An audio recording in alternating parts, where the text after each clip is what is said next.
Assalamualaikum warahmatullahi wabarakatuh. Perkenalkan, nama saya Selvi Anjani, NIM 210102001, Prodi Akuntansi, mata kuliah Bank dan Lembaga Keuangan lainnya dari kelas semester 3 Akuntansi 1. Baiklah, saya di sini dari kelompok 2 akan menjelaskan materi tentang sistem keuangan di Indonesia.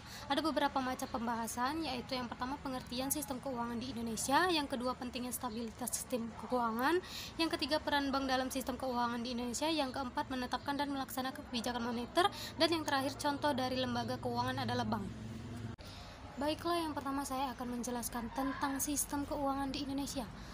Pengertian dari sistem keuangan di Indonesia adalah sistem yang terdiri atas lembaga jasa keuangan, pasar keuangan, dan infrastruktur keuangan, termasuk sistem pembayaran yang berinteraksi dalam memfasilitasi pengumpulan data masyarakat dan pengalokasiannya untuk mendukung aktivitas perekonomian nasional. Sistem keuangan memiliki peran yang sangat strategis dalam mendukung kegiatan perekonomian. Sistem keuangan yang merupakan bagian dari sistem perekonomian yang menjalankan fungsi intermediasi yang mengalokasikan dana dari pihak yang mengalami kelebihan dana atau surplus kepada pihak yang kekurangan dana atau defisit. Oleh karena itu, untuk dapat menjelaskan fungsi intermediasinya secara optimal, maka dituntut sistem keuangan yang stabil dan beroperasi secara efisien. Sistem keuangan yang tidak stabil dan tidak efisien sangat rentan terhadap sebagai gejolak sehingga dapat mengganggu perputaran roda perekonomian. Selanjutnya yaitu pentingnya stabilitas sistem keuangan. Di sini ada beberapa definisi stabilitas sistem keuangan, yaitu yang pertama, sistem keuangan yang stabil mampu mengalokasikan sumber dana dan menyerap kejutan atau shock yang terjadi sehingga dapat mencegah gangguan terhadap kegiatan sektor real dan sistem keuangan. Yang kedua, sistem keuangan yang stabil adalah sistem keuangan yang kuat dan tahan terhadap berbagai gangguan ekonomi sehingga tetap mampu melakukan fungsi intermediasi pembayaran dan menyebar resiko secara baik. Yang ketiga, stabilitas sistem keuangan adalah suatu kondisi di mana mekanisme ekonomi dalam penetapan harga, alokasi dan dana pengelolaan risiko berfungsi secara baik dan mendukung pertumbuhan ekonomi. Selanjutnya di sini ada peran bank dalam sistem keuangan di Indonesia, yaitu dari peran dan tugas pokok bank tersebut berikut fungsi-fungsi dari Bank Indonesia. Yang pertama, menjaga stabilitas moneter. Setiap negaranya punya bank yang disebut sentral. Di sini Bank Indonesia itu berperan sebagai bank sentral. Karena statusnya itulah, Bank Indonesia memiliki fungsi menjaga stabilitas moneter dan sistem keuangan. Tugas bank sentral itu juga yang bikin Bank Indonesia disebut sebagai otoritas moneter. Sebagai informasi, otoritas moneter punya tanggung jawab buat mengontrol banyaknya uang yang beredar di suatu negara. Yang kedua, mengawasi dan bikin regulasi buat bank.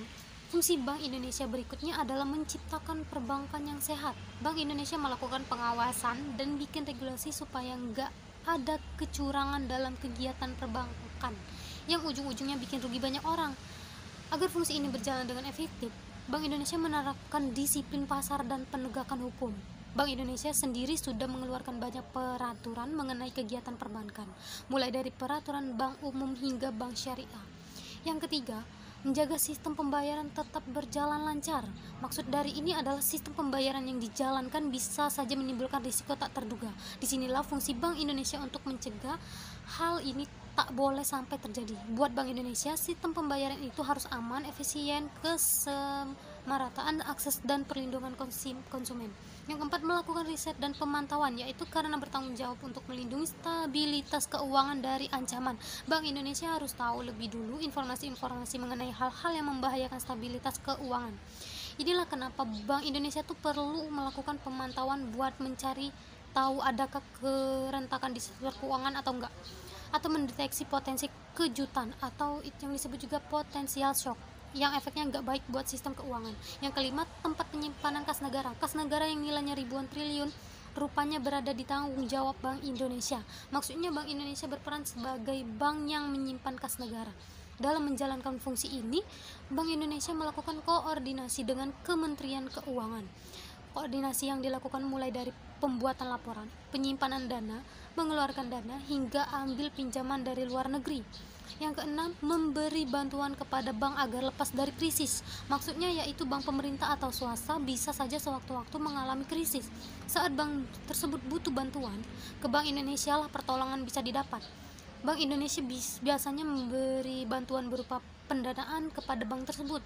Disinilah fungsi Bank Indonesia yang berperan sebagai jaringan pengaman sistem keuangan atau diistilahkan Lender of the Last Resort atau LORL. Selanjutnya yaitu pembahasan tentang menetapkan dan melaksanakan kebijakan moneter. Nah, teman-teman, untuk mencapai tujuan Bank Indonesia dalam merangka menjaga kestabilan nilai rupiah, Pasal 10 Undang-Undang Nomor 23 Tahun 1999, Bank Indonesia dalam menetapkan dan melaksanakan kebijakan moneter ada wewenangnya. Yang pertama, menetapkan sasaran-sasaran moneter dengan memperhatikan sasaran laju inflasi yang ditetapkannya. Yang kedua, melaksanakan pengendalian moneter dengan menggunakan cara-cara yang termasuk tetapi tidak terbatas pada operasi pasar terbuka di pasar uang baik rupiah maupun valuta asing.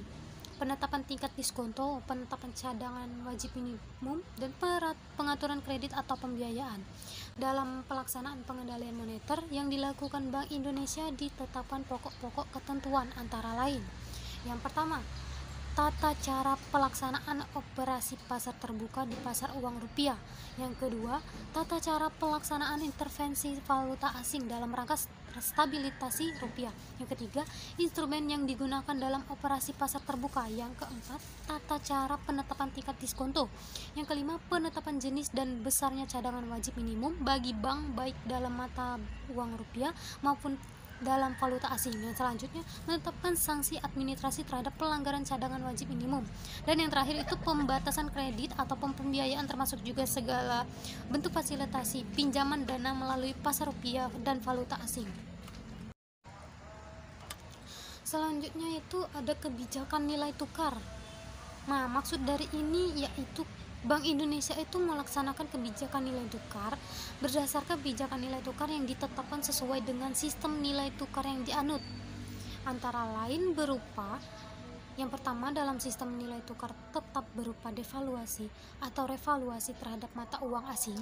Yang kedua, dalam sistem nilai tukar mengambang berupa intervensi pasar. Yang ketiga, dalam sistem nilai tukar mengambang terkendali berupa penetapan nilai tukar harian serta besar tingkat intervensi. Penetapan kebijakan tersebut dimaksudkan untuk mencapai tujuan Bank Indonesia sebagaimana ditetapkan oleh Undang-Undang 60 Bank dan Lembaga Keuangan. Yang kedua itu ada kewenangan dalam mengelola cadangan devisa. Yang dimaksud dengan cadangan devisa adalah cadangan devisa negara yang dikuasai oleh Bank Indonesia yang tercatat pada sisi aktifan neraca Bank Indonesia, yang antara lain berupa emas, uang kertas asing, dan tagihan lainnya dalam valuta asing kepada pihak luar negeri yang dapat dipergunakan sebagai alat pembayaran luar negeri. Yang ketiga yaitu adanya penyelenggaraan survei. Yang dimaksud dengan survei adalah berupa pengumpulan informasi yang bersifat makro atau mikro seperti survei mengenai kegiatan usaha, survei konsumen, survei perkembangan harga aset, dan survei-survei lainnya yang diperlukan dalam rangka pelaksanaan tugas dan wewenang Bank Indonesia, termasuk survei dalam rangka penyusunan dan penyempurnaan statistik neraca pembayaran. Nah, disinilah ada macam-macam tugas mengatur dan menjaga kelancaran sistem pembayaran. Dalam rangka mengatur dan menjaga kelancaran sistem pembayaran, Bank Indonesia berwenang. Yang pertama, melaksanakan dan memberikan persetujuan dan izin atas penyelenggaraan jasa sistem pembayaran. Yang kedua, mewajibkan penyelenggaraan jasa sistem pembayaran untuk menyampaikan laporan tentang kegiatannya. Dan yang ketiga itu menetapkan penggunaan alat-alat pembayaran.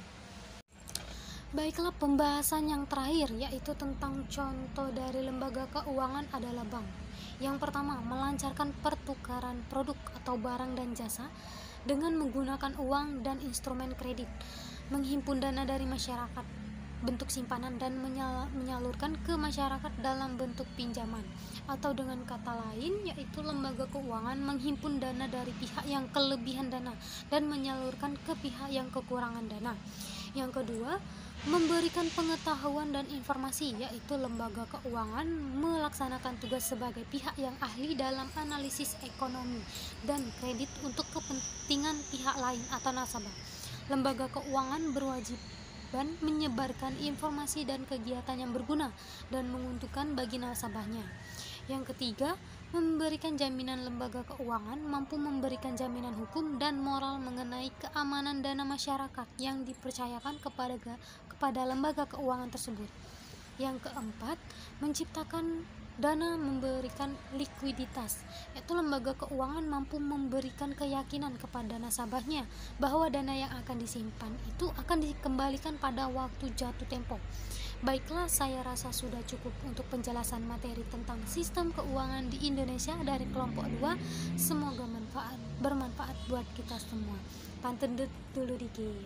Jalan-jalan ke bandara, tidak lupa membeli makanan. Demikian presentasi dari saya. Jika ada yang salah, mohon dimaafkan. Baiklah, sekian dan terima kasih. Saya akhiri. Wassalamualaikum warahmatullahi wabarakatuh.